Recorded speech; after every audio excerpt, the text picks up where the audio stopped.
Whether you were an avid follower of Little House on the Prairie program during its original run or discovered the charm of Laura Ingalls and her family through reruns, the idyllic portrayal of pioneer life may not be as saintly captured behind the scenes. While the show captured the essence of 19th century settler life, there were darker realities lurking off-camera. What were some of the shocking scandals in the show? And how did the off-screen experiences contrast with the heartwarming narratives in the show? Join us as we delve into how this scene wasn't edited. Look again at the Little House on the Prairie. Pushing Melissa's buttons. Even though Laura Ingalls and Nellie Oleson were depicted as being each other's archenemies on the show, the two actors were in fact the best of friends offset.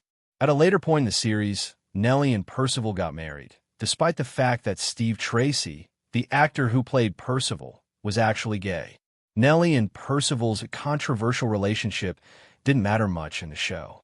As often as the two characters could, in a clear attempt at aggravating Melissa Gilbert, they'd passionately make out in front of her.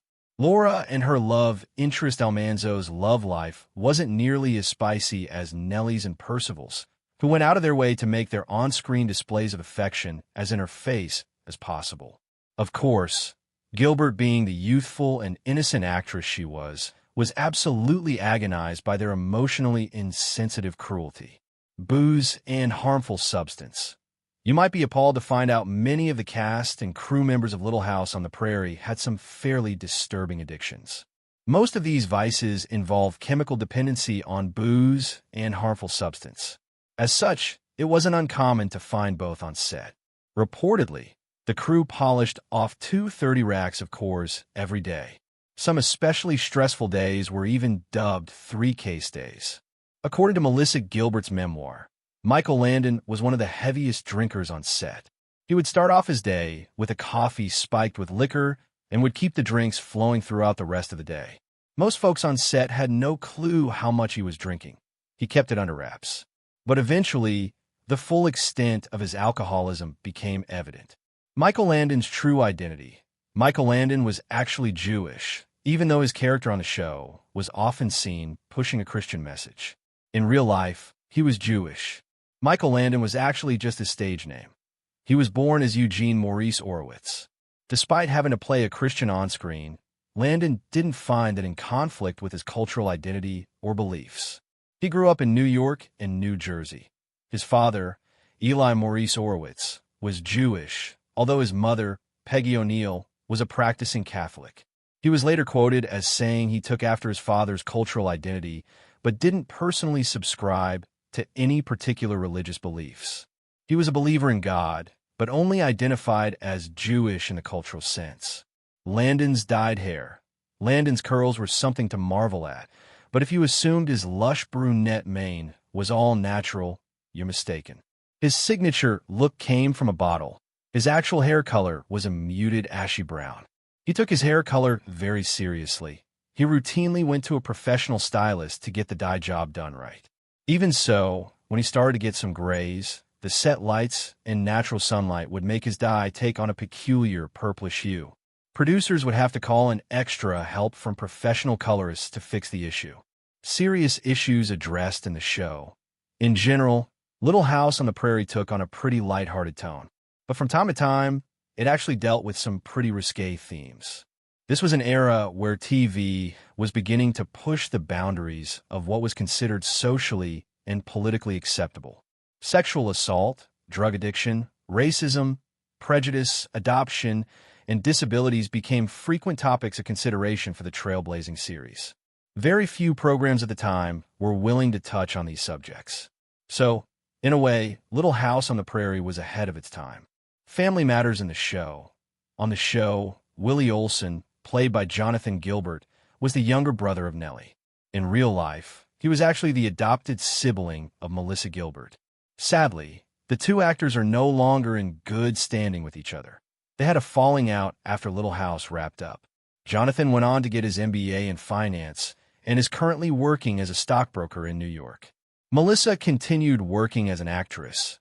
She also served as president of the Screen Actors Guild from 2001 to 2005. In 2016, she ran a campaign for a seat in the U.S. House of Representatives for Michigan's 8th Congressional District. Even though she was the presumptive Democratic nominee for her district, she was forced to drop out of the race because of injuries sustained in a 2012 accident. Mary and Laura's relationship. Mary and Laura Ingalls weren't fond of each other. When Melissa Anderson and Melissa Gilbert were still young actresses, they couldn't stand each other. The divide between the two became so fiery that no one else on set even wanted to deal with them. Their feud continued for the whole duration of the series. Can you picture working alongside someone for years on end that you absolutely despise? Well, some people don't have to struggle to imagine such a scenario, as you can probably think of a coworker or two that rubs you the wrong way. But these two young girls not only had trouble getting along, but they were constantly fighting and bickering with each other for 9 years. Good grief. Walnut Grove is a real place. The Ingalls family lived on a small farm near the village of Walnut Grove. Laura Ingalls Wilder, who wrote the original semi-autobiographical book series that the show was based on, had lived in Walnut Grove, Minnesota, for several years of her childhood.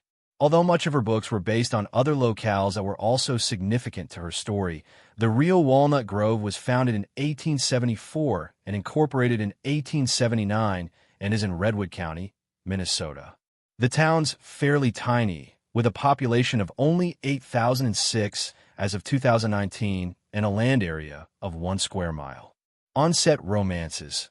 Little House on the Prairie is one of those rare shows that could never be recreated. The chemistry with its cast was impeccable. The poignant timing of its thematic elements seemed to hit audiences at just the right time, and its setting in rural America left viewers longing for simpler times. It's rumored that a remake film could be in the works, but production seems to have gone cold in the last couple of years. And maybe that's for the best. The Little House series was written by Laura Ingalls Wilder, who intended it as a historical drama to represent her childhood in the Midwest. She lived there between 1870 and 1894 when she was a child. The United States bought much of the Midwest from France in 1803 in an event known as the Louisiana Purchase. However, much of that land was uncharted by Americans and remained unsettled for some time. The practice of homesteading became popular when families moved into the great unknown and built homes on the land. Homesteaders focused entirely on self-sufficiency and built their own homes, grew their own food, and sometimes even produced their own clothes. While the U.S. government romanticized this lifestyle to encourage citizens to begin settling the Midwest, it was a difficult way of living. Laura Ingalls Wilder and her family settled in Kansas when she was just 3 years old, and they faced many hardships. However, Laura learned many things growing up, and it inspired her to write a book series later on in life. The book series was immensely popular across America. It was so popular that a man named Ed Friendly was inspired to create a television series based on the books. After he gained the rights to the books, he wasted no time in producing the series. Little House on the Prairie aired on September 11th, 1974, and concluded after 8 seasons on March 10th, 19